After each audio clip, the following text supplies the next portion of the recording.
전능하사 천지를 만드신 하나님 아버지를 내가 믿사오며 그 외아들 우리 주 예수 그리스도를 믿사오니 이는 성령으로 잉태하사 동정녀 마리아에게 나시고 본디오 빌라도에게 고난을 받으사 십자가에 못 박혀 죽으시고 장사한 지 사흘 만에 죽은 자 가운데서 다시 살아나시며 하늘에 오르사 전능하신 하나님 우편에 앉아 계시다가 저리로서 산자와 죽은 자를 심판하러 오시리라.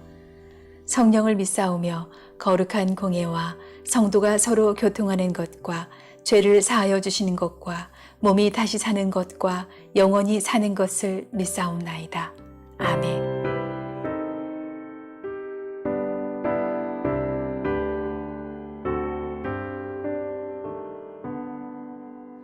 구주를 생각만 해도 이렇게 족하듯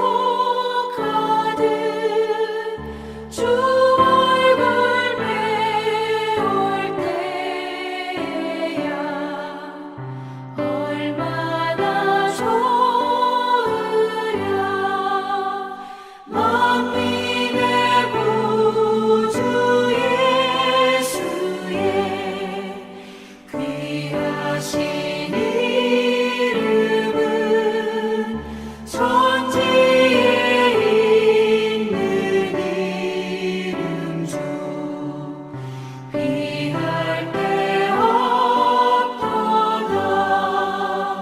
참 회개하는 자에게 소망이 되시고 구하고 찾는 자에게 기쁨이 되신다.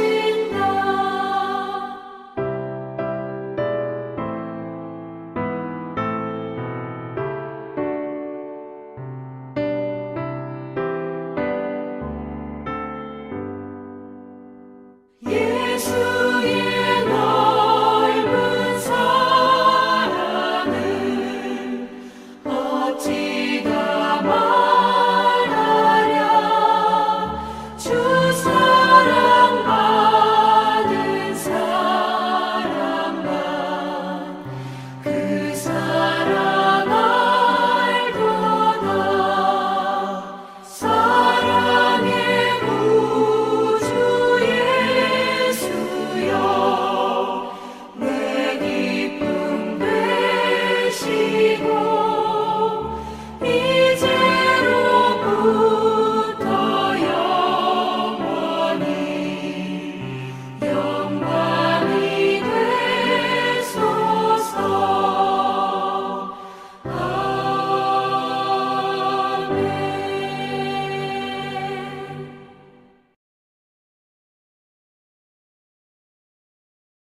제34편. 다윗이 아비멜렉 앞에서 미친 채 하다가 쫓겨나서 지은 시.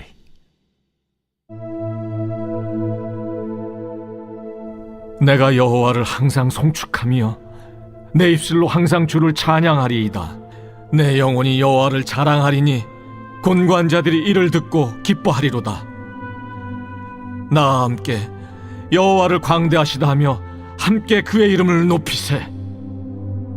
내가 여호와께 간구하매 내게 응답하시고 내 모든 두려움에서 나를 건지셨도다. 그들이 주를 앙망하고 광채를 내었으니 그들의 얼굴은 부끄럽지 아니하리로다. 이 곤고한 자가 부르짖음에 여호와께서 들으시고 그의 모든 환난에서 구원하셨도다. 여호와의 천사가 주를 경외하는 자를 둘러 진치고 그들을 건지시는도다. 너희는 여호와의 선하심을 맛보아 알지어다. 그에게 피하는 자는 복이 있도다. 너희 성도들아 여호와를 경외하라. 그를 경외하는 자에게는 부족함이 없도다. 젊은 사자는 궁핍하여 줄일지라도 여호와를 찾는 자는 모든 좋은 것에 부족함이 없으리로다. 너희 자녀들아 와서 내 말을 들으라. 내가 여호와를 경외하는 법을 너희에게 가르치리로다. 생명을 사모하고 연수를 사랑하여 복받기를 원하는 사람이 누구뇨?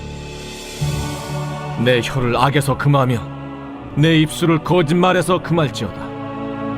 악을 버리고 선을 행하며 화평을 찾아 따를지어다. 여호와의 눈은 의인을 향하시고 그의 귀는 그들의 부르짖음에 기울이시는도다. 여호와의 얼굴은 악을 행하는 자를 향하사 그들의 자취를 땅에서 끊으려 하시는도다.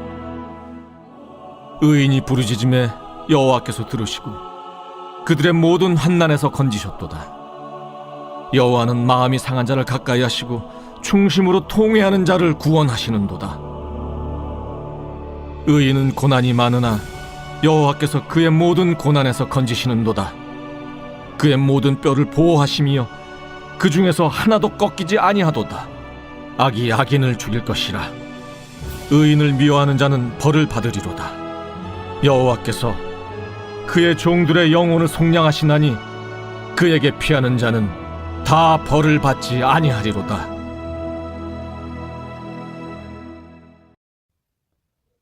시편 34편은 다윗이 이제 블레셋 왕 앞에서 살기 위해서 정말 미친 척을 하고 침을 흘리는 그 사건을 배경으로 하고 있는 시편입니다. 그러니까 다윗에게 가장 수치스럽고 가장 어둡고 차갑고 아무런 소망이 없는 가장 절망의 깊은 나락을 배경으로 해서 쓰여진 시편이죠. 살기 위해서 미친 척까지 해야 했던 그 다윗을 하나님께서 이스라엘의 왕으로, 가장 위대한 왕으로 세워주셨습니다. 그 하나님을 다윗이 찬양하고 있는 거죠. 야, 내가 그때 진짜 내 이 목숨 하나 살리기 위해서 내가 그렇게까지 큰 수치를 겪어야 했는데, 그러했던 나를 하나님께서 이제 살리시고 이스라엘의 왕으로 세우신 그 하나님을 다윗이 높게 찬양하고 있는 찬송시입니다. 자, 다윗은 주를 경외하는 자다, 이렇게 이야기하고 있는데요. 7절을 보시면 여호와의 천사가 주를 경외하는 자를 둘러 진치고 그들을 건지시도다. 여호와를 경외하는 자. 그러니까 우리가 지난 시간에는 공고한 자가 여호와께 부르짖었다. 이제 이 여호와께 부르짖는 공고한 자를 보았다면, 오늘은 주를 경외하는 자를 보면 좋겠습니다. 여호와의 천사가 누구를 지키시고 보호하시는가? 그 적장 앞에서 미친 척을 해야 살아남아야 했던 이 다윗이 자신이 하나님을 경외하는 자다. 하나님께서는 경외하는 자를 지키신다. 자, 그러면서 8절에 계속해서 너희는 여호와의 선하심을 맛보아 알지어다. 그에게 피하는 자는 복이 있도다. 자, 그에게 피하는 자, 하나님의 날개 밑에 피하는 자는 복이 있도다. 자, 9절 너희 성도들아 여호와를 경외하라. 그를 경외하는 자에게는 부족함이 없도다. 여호와를 경외하는 자에게는 부족함이 없습니다. 여호와를 경외하는 자를 하나님께서 천군 천사를 보내서 진을 치고 두르시고 보호하여 주십니다. 10절 젊은 사자는 궁핍하여 줄일지라도 여호와를 찾는 자는 모든 좋은 것에 부족함이 없으리로다. 젊은 사자, 아주 힘이 센 사자, 자신의 힘과 능력으로 살 수 있는 그 사자도 궁핍하여 줄일지라도, 그러나 여호와를 찾는 자, 여호와에게 피하는 자에게는 부족함이 없다. 그러면서 이제 다윗이 여호와를 경외하는 법이 무엇인가? 여호와를 경외하는 삶이 무엇인가?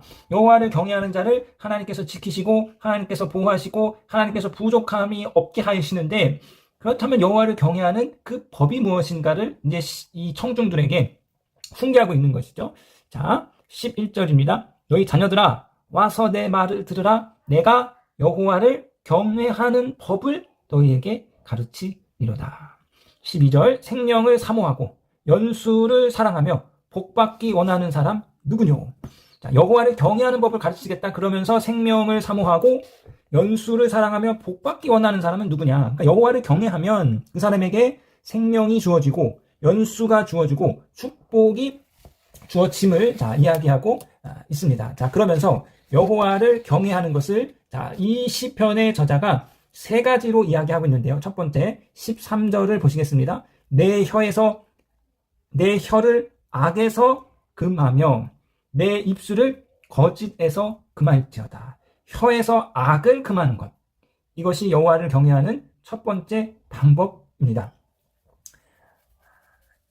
이 야고보서 기자는 혀에 대해서 아주 자세하게 우리 가운데 이야기하고 있는데요. 야고보서 3장 8절에 혀는 능히 길들일 사람이 없나니 쉬지 아니하는 악이요 죽이는 독이 가득한 것이라. 그러니까 인간의 혀 속에 죽이는 독이 가득하다는 거예요. 인간의 말로 타인을 죽이는 그 독을 쏘아 붙인다는 거죠. 물리적인 폭력만이 폭력이 아니라는 거예요. 물리적인 살인만이 살인이 아니라는 거예요. 언어 폭력도 폭력이고 이 말로도 사람을 죽일 수 있습니다. 죽이는 독이 가득한 것이 저와 여러분의 혀 끝에 달려있는 것이죠. 그렇기 때문에 여러분, 혀는 능히 길들일 사람이 없다. 우리는 말을 조심해야 됩니다. 말을 조심해야 됩니다. 말을 조심해야 돼요. 함부로 말하면 안 되죠. 그냥 나는 그냥 쉽게 던진 말입니다. 웃자고 한 말이에요. 그냥 툭 튀어나온 말입니다. 근데 그 말이 죽이는 독이 되는 거예요. 그래서 그 타인의 마음 가운데, 우리의 지차의 마음 가운데, 내 배우자의 마음 가운데, 내 자녀들의 마음 가운데 죽이는 독으로 남는 거죠. 그 말 한마디가 그 인생을 무너뜨리고 그 심령을 꺾게 만들고 그 자존감을 무너뜨리는 매서운 독이 될 수 있습니다. 그렇기 때문에 우리는 끊임없이 혀를 조심해야죠. 혀를 다스려야 됩니다. 말을 조심해야 됩니다. 함부로 말하면 안 되는 것이죠. 막 입에 나오는 대로 그냥 말하면 안 되는 것이죠. 항상 타인을 배려하고 항상 타인을 배려하는 신중한 말을 그렇게 해야 하는 것입니다. 자, 여호와를 경외하는 첫 번째 방법, 내 혀에서 악을 금하라. 내 혀에서 거짓을 금하라. 여호와를 경외하는 두 번째 방법은 14절에 악을 버리고 선을 행하라. 악을 버리고 선을 행하는 것이죠. 이게 두 번째 여호와를 경외하는 방법인데, 자, 성도님 여러분, 악을 버려야 선을 행할 수 있습니다. 이건 당연한 이치인 거죠. 악을 버리지 않고서 선을 행하는 건 그 위선입니다. 먼저 우리 안에 있는 악을 버려야 선을 행할 수 있습니다. 자, 세 번째로 여호와를 경외하는 방법은 화평을 찾아 따르지어다. 화평을 찾으라는 거예요. 샬롬을 찾으라. 적극적으로 구현하는 것입니다. 그러니까 이 화평은, 샬롬은 가만히 있으면 이루어지는 게 아니라 화평해지기 위해서 적극적으로 행동을 해야, 누군가가 화평해지기 위해서 노력을 해야 화평이 그 안에 이루어지는 것이죠. 주님께서는 말씀하셨습니다. 그래서 화평케 하는 자가 있다는 거예요. 그 공동체와 관계를 적극적으로 화평케 만드는 자가 있는데, 화평케 하는 자는 복이 있다. 왜냐하면 그들이 하나님의 아들이라 일컬음을 받을 것이다. 자, 하나님의 아들, 성경에서의 아들은 언제나 상속자입니다. 그러니까 화평케 하는 자가 하나님의 아들로서 하나님의 나라를 유업으로 상속받을 것이다. 이것을 약속하고 있는 것이죠. 자, 화평해지기 위해서는 뭐 여러 가지가 있지만, 화평을 만들기 위해서는 여러 가지 그 화평케 하는 자가 헌신과 희생이 따르지만, 그러나 제일 중요한 것은 제가 생각할 때는 비방하지 않는 거예요. 비방하지 않는 게 화평케 하는 첫걸음입니다. 그러니까 끊임없이 타인의 잘못과 허물을 들춰내는 거죠. 이 사람한테 가서 저 사람이 흉보고, 저 사람한테 가서 이 사람이 흉보고. 그게 아니라 화평케 하는 자는 타인의 허물을 덮어줄 줄, 가려줄 줄 아는 것이고, 침묵할 줄 아는 것입니다.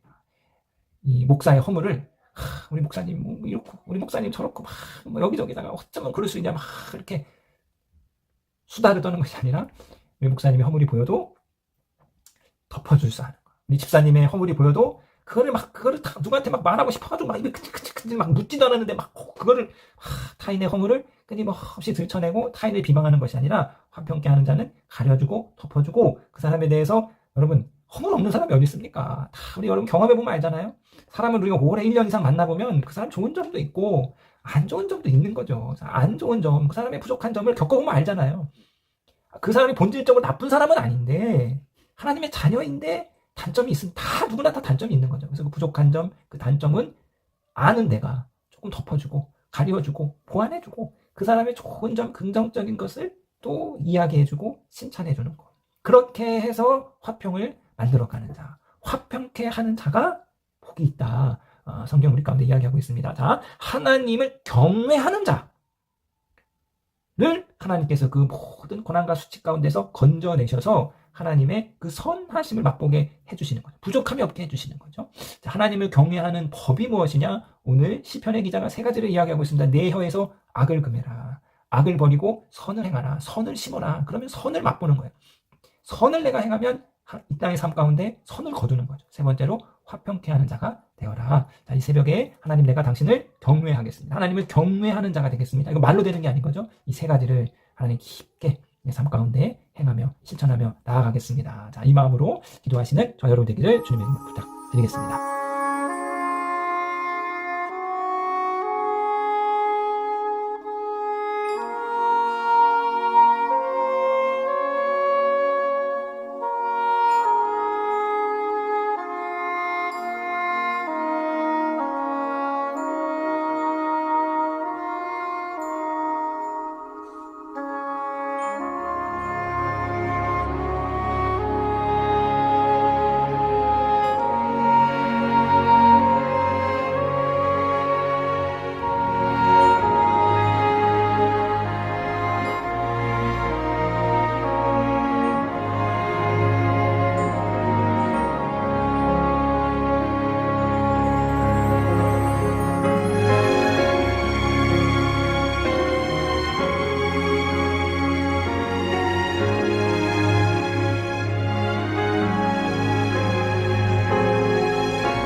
되신 우리 아버지여, 이름이 거룩히 여김을 받으시오며 나라에 임하옵시며 뜻이 하늘에서 이룬 것 같이 땅에서도 이루어지이다. 오늘날 우리에게 일용할 양식을 주옵시고 우리가 우리에게 죄 지은 자를 사하여 준 것 같이 우리 죄를 사하여 주옵시고 우리를 시험에 들게 하지 마옵시고 다만 악에서 구하옵소서. 대개 나라와 권세와 영광이 아버지께 영원히 있사옵나이다. 아멘.